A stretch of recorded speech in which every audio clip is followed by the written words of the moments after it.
चलिए अब खबरों पर विस्तार से नजर डालते हैं, लेकिन उससे पहले इस वक्त की बड़ी खबर आपके टेलीविजन स्क्रीन पर। बताएं कि ये बड़ी खबर चतरा से आ रही है, जहां पुलिस को बड़ी सफलता हाथ लगी है। यहां 5 लाख के इनामी नक्सली उदेश गंजू ने सरेंडर कर दिया है। उदेश गंजू ने अपने पास रखे अमेरिकन मेड सेमी राइफल और 150 राउंड कारतूस भी पुलिस को सौंपा है। एसपी ने उदेश गंजू को समर्पण नीति के तहत मिलने वाली इनामी राशि का चेक इस नक्सली को दिया है। तो इस वक्त की बड़ी खबर चतरा से आपको बता रहे हैं, जहां पुलिस को बड़ी सफलता हाथ लगी है। 5 लाख का इनामी नक्सली ने सरेंडर किया है। आज टीपीसी के सब जोनल कमांडर उदेश गंजू, जो सिलदाग गांव लावालोंग थाना के रहने वाले हैं, इन्होंने आज आत्मसमर्पण किया है सरकार के सामने। साथ में इन्होंने एक American made M1 series Springfield rifle और करीब 150 राउंड गोलियों को भी हमारे पास समझ दिया है। हम देखे भाई गोलीबारी मारे चले जाएंगे, बहुत से लोग इनकाउंटर में मारे गए। हम लोग का भी संगठन द्वारा कोई मतलब उन लोगों का सहायता, उन लोगों का संगठन द्वारा कोई घर परिवार को देख रेख लोग नहीं करने लगे, तो हम भी सोचे कि हमारा भी अगर उस इनकाउंटर में हम भी मारे चले जाते हैं तो मेरा भी घर परिवार को वही असर होगा। बड़ी खबर खूंटी से, जहां नाबालिग से सामूहिक दुष्कर्म का मामला सामने आया है। 5 अपराधियों ने लड़की को पहले अपहरण और फिर घटना को अंजाम दिया। पीड़ित लड़की अपने दोस्तों के साथ मेला देखने गई थी, तभी बाइक सवार अपराधियों ने उसे अगवा कर लिया और सुनसान जगह पर ले गए। वहीं पुलिस पूरे मामले की जांच में जुटी है।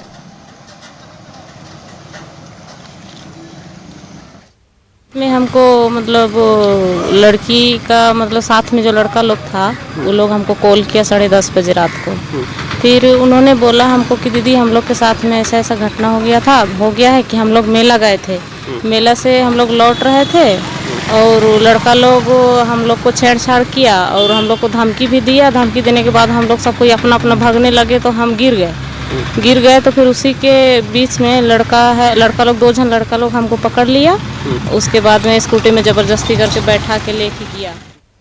गोड्डा में ईसीएल के कोयला खदान में अवैध रूप से कोयला खनन का काम चल रहा है। इसमें सीआईएसएफ कर्मियों के शामिल होने का भी आरोप लगता रहता है। शनिवार की रात यहां अवैध कोयला खनन में जुटे लोगों को सीआईएसएफ ने खदेड़ा, जिसके बाद भागने के क्रम में एक युवक सिराजुद्दीन तालाब में गिर गया, जिसके बाद से वो लापता है। सिराजुद्दीन के परिजनों ने सीआईएसएफ जवानों पर उसे मारने का आरोप लगाया है। हालांकि अभी तक उसका शव नहीं मिल सका। इधर शव की तलाश को लेकर परिजनों ने हंगामा किया, जिसके बाद एनडीआरएफ की टीम के साथ गोताखोरों को भी तालाब में शव की खोजबीन में लगाया गया है। जमक बही नहीं मचा वो लगा सियल से पैसे की कर मारी दिलाई उधर पान तक कूदी दिलाई तो कहना अरे कल बच्चाए सर बच्चाए मर जाएंगे, लेकिन फिर देखा जब इसको मार दिया है। कोयला निकाल रहे थे और उधर से आया पेट्रोलिंग और रगत कूद दिया पोखर में, हमें साइड में ऊपर में छिप गए थे और उसको लार मार के तो डुबा के खत्म कर दिया। कौन सी साहब? हाँ साहब। एक शख्स जो कोयला चोरी में शामिल था, उसके वो बगल के तालाब में वो भागने के क्रम में वो डूब गया है, ऐसी सूचना मिली। हालांकि इसका कोई प्रत्यक्षदर्शी अभी नहीं है और सूचना को कंफर्म हम लोग नहीं कर सकते जब तक कि उसकी बॉडी हम लोग को मिलती नहीं है। स्थानीय स्रोतों से जो गोताखोर की व्यवस्था की गई है, हम लोग छानबीन कर रहे हैं, जाल भी लगा कर हम लोग कोशिश कर रहे हैं। एनडीआरएफ की टीम भी रास्ते में है, वो भी पहुँच रही है। चलिए बढ़ते आगे, रुख करते हैं अगली खबर का, जहां कोल्हान रेंज के डीआईजी राजीव रंजन सिंह ने पूर्वी सिंहभूम के एसएसपी ऑफिस में एक अहम बैठक की। इस बैठक में एसएसपी के साथ सभी डीएसपी और थाना प्रभारी भी मौजूद रहे। डीआईजी ने जिले में हो रही अपराध की घटनाओं पर लगाम लगाने का सख्त निर्देश दिया। सभी थाना प्रभारियों को उनके क्षेत्र से पूर्व में आर्म्स एक्ट में जेल जाने वालों की सूची तैयार कर उनकी गतिविधि पर नजर रखने के निर्देश दिए। वहीं किसी भी गोलीकांड पर थाना प्रभारियों पर कार्रवाई की चेतावनी भी दी। ये निर्देश दिया गया है कि 5 साल के अंदर में जितने भी आर्म्स एक्ट और गोली चलने की घटनाएं शहर में हुई हैं, उससे संबंधित जो भी क्रिमिनल्स हैं जो जेल भेजे गए हैं या जेल के अंदर हैं या जेल के बाहर हैं, उनको वेरीफाई करना है। कि वेरीफाई 3 बिंदु पर है बेसिकली, कि वो हथियार कहाँ से खरीद के लाए थे, वर्तमान में उनका जीवन याचिका कैसे चल रहा है, और हथियार का मेन सप्लायर कौन था। उन सभी के घरों पर सर्च होगा इसमें आम नागरिक सहयोग भी करें। सूचना का अधिकार यानी आरटीआई को प्रभावी बनाने के लिए राज्य में गठित की गई राज्य सूचना आयोग इन दिनों सरकारी उपेक्षा के कारण दम तोड़ रहा है। हालात ये हैं कि राज्य सूचना आयोग में पिछले 6 महीने से न तो अध्यक्ष और न ही कोई सदस्य, आयोग में केसों की सुनवाई ठप है। हालात ये हैं कि 8 मई को सूचना आयुक्त हिमांशु शेखर चौधरी के कार्यकाल समाप्त होने के बाद से एक भी सूचना आयुक्त आयोग में नहीं है। यहां सुनवाई पूरी तरह से ठप है। नियम के अनुसार सूचना आयुक्त की नियुक्ति मुख्यमंत्री के नेतृत्व में नेता प्रतिपक्ष सहित अन्य सदस्यों की कमेटी करती है, लेकिन राज्य में नेता प्रतिपक्ष को लेकर ही अभी फैसला नहीं हुआ, जिसकी वजह से आयुक्त का पद भी खाली पड़ा है।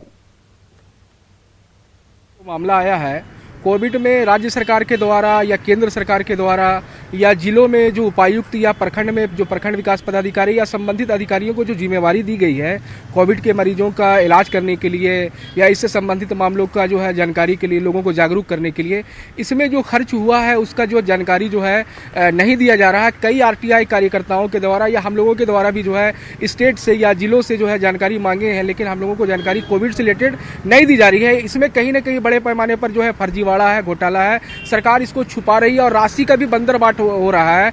जो जिसकी कीमत 5 रुपया होनी चाहिए उसका जो है 25 रुपया कीमत रखा गया है अस्पतालों में, मेडिकलों में। तो ये एक गंभीर मामला है और जनहित के विपरीत है। सरकार को इस मामले पर संज्ञान लेना चाहिए। सूचना आयोग का दफ्तर है, आप देख सकते हैं जो ये जो खाली हैं कुर्सियां, कभी यहाँ पे सुनवाई होती थी तो पूरी की पूरी भरी रहती थी, लोग आते थे और केसों का निष्पादन भी होता था। आयोग में मई महीने के बाद से यानी कि 8 मई के बाद यहाँ न तो कोई आयुक्त हैं और न ही मुख्य सूचना आयुक्त। ऐसे में हजारों केस यहाँ पर लंबित है।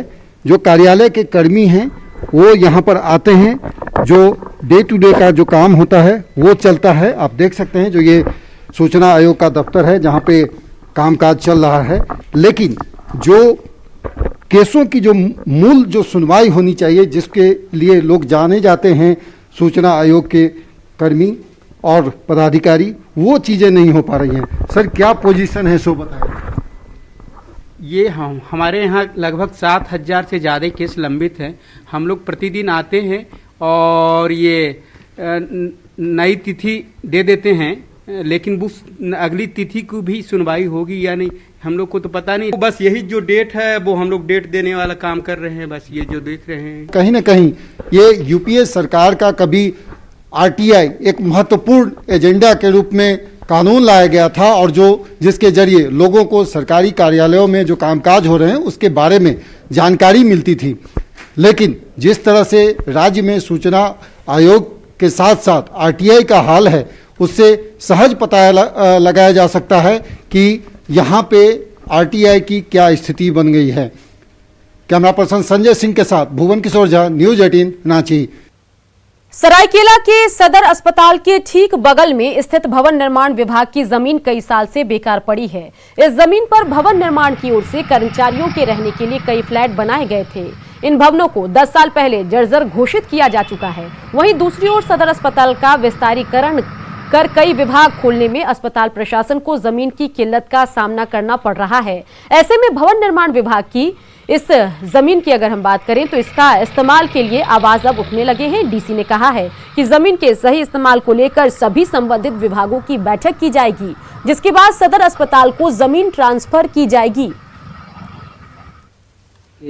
दाईं और कुछ अबंडेंट बिल्डिंग है जिसके बारे में आपके द्वारा कहा गया कि उस जमीन का सदुपयोग किया जा सकता है। उसकी भी एक बैठक सिविल सर्जन के साथ की जाएगी। अनुमंडल पदाधिकारी के बारे में फीडबैक दिया जाएगा, पत्र दिया जाएगा कि इसकी समीक्षा कर देखें कि कैसे अतिक्रमण से मुक्त किया जा सकता है, यदि अतिक्रमण हो तो, और अगर नहीं है तो कैसे उस जमीन का यूटिलाइज।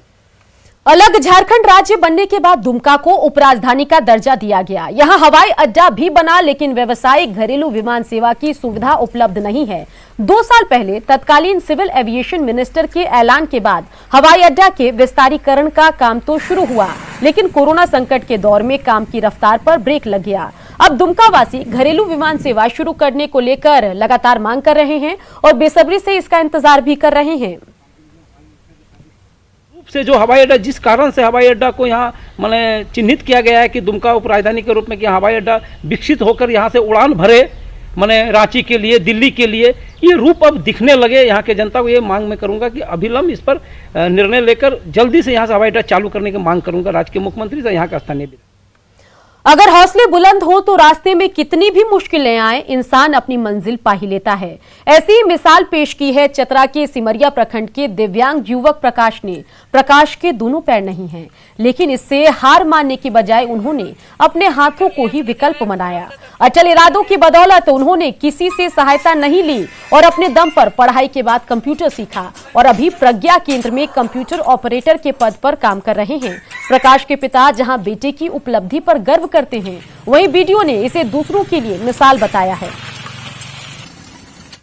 था कि मेरा जीवन बसर कैसे चलेगा, मैं अपने तरफ से सोचते सोचते मैं ठान लिया कि मैं पढ़ाई करूंगा, पढ़ाई करने के बाद कुछ काम करूंगा, काम करने के बाद अपना जीवन बसर खुद करूंगा और परिवारों को करूंगा।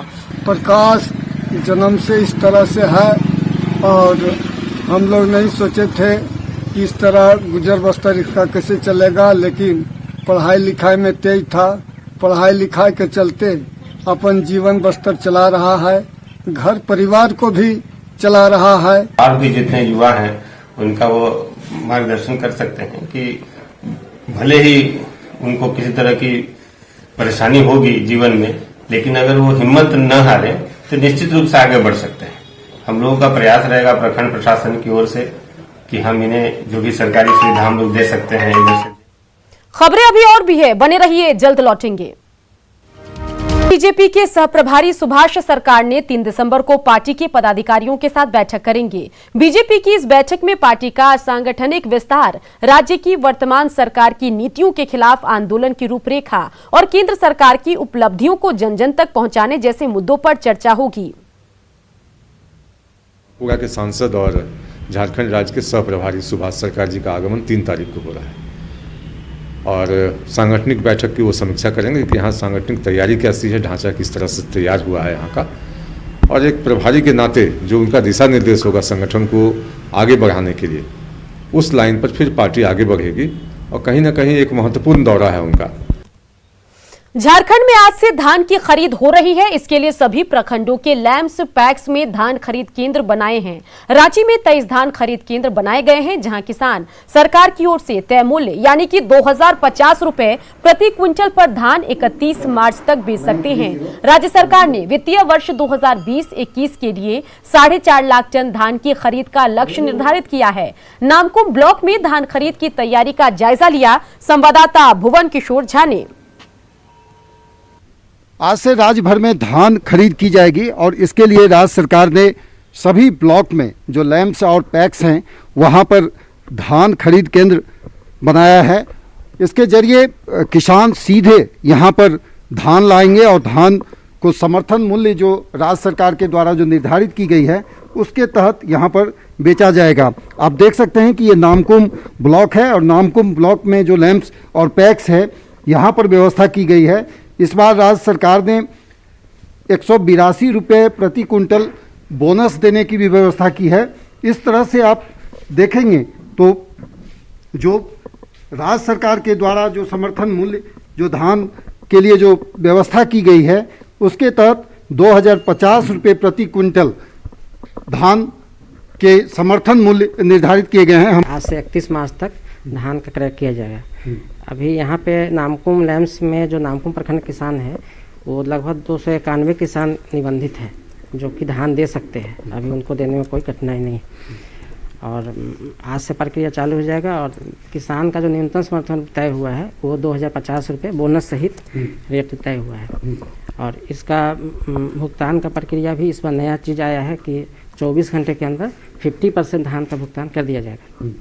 बाकी जो शेष राशि होगी उसका भुगतान मिल में धान जाने के बाद करने का प्रावधान। तो ये जो भुगतान जो आप लोग करेंगे तो वो किस तरह से करेंगे, कैश देंगे या आप उनके अकाउंट में? नहीं, भुगतान का प्रक्रिया टोटल ऑनलाइन है। सारे किसान जो है धान यहाँ पे देते हैं और धान का लेकर रिसीव करके इसका कागज चला जाता है डीएसओ ऑफिस, और डीएसओ ऑफिस में जा करके वहाँ से प्रक्रिया, भुगतान प्रक्रिया वहाँ से होती है। और सारे किसान जो निबंधित है उनका अकाउंट नंबर भी वहाँ पे रजिस्टर्ड है, किस अकाउंट में पैसा जाना है सारे का अपना ऑटोमेटिक दिखता है और उन्हीं के खाता में पैसा ट्रांसफर होता है। कैमरा पर्सन संजय सिंह के साथ भुवन किशोर झा, न्यूज 18 रांची। आलू और प्याज की कीमत जमशेदपुर में आकाश छू रही है। आलू 40 रुपए से लेकर 45 रुपए किलो बिक रहा है, तो प्याज का दाम 60 रुपए से लेकर 70 रुपए किलो तक पहुंच चुका है। हालांकि हरी सब्जियों की कीमत में कमी आई है, जिसे लेकर लोगों को थोड़ी राहत तो मिली है, लेकिन बढ़ती कीमतों की वजह से आलू और प्याज आम लोगों की पहुंच से बाहर होता दिख रहा है। बढ़ती महंगाई से परेशान जनता ने जमाखोरों पर लगाम लगाने की मांग की है। क्या बोलेंगे भैया, किसको बोलेंगे? कोई सुनने वाला नहीं है ना कोई कुछ करने वाला नहीं है, समझा? इसमें कुछ नहीं कर सकता आदमी। जिस तरह हो रहा गा रहा चल रहा बस यही है। तो आपका नाम क्या? जरूरत का सामान हो तो भैया खाएगा, भूखे तो नहीं रहेगा, चाहे जैसो भी खाए।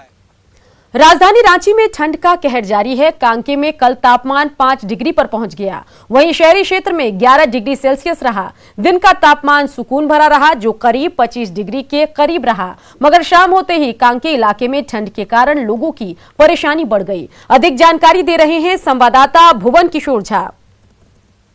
राजधानी रांची में ठंड ने दस्तक दे दिया है। दिन का तापमान भले ही सुकून भरा हो, मगर शाम होते ही यहाँ का तापमान में अचानक गिरावट आती है।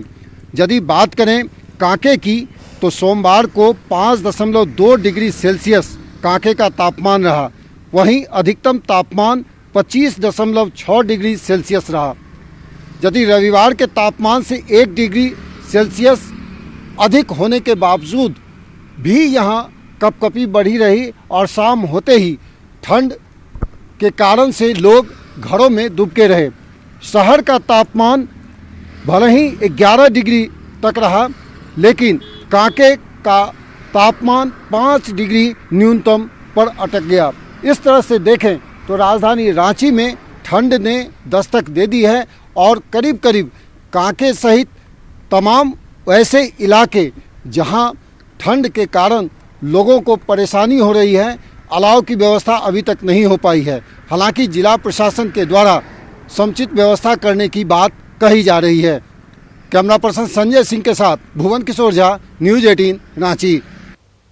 और इसी के साथ बुलेटिन में इतना ही। आप बने रहिए न्यूज 18 बिहार झारखंड के साथ।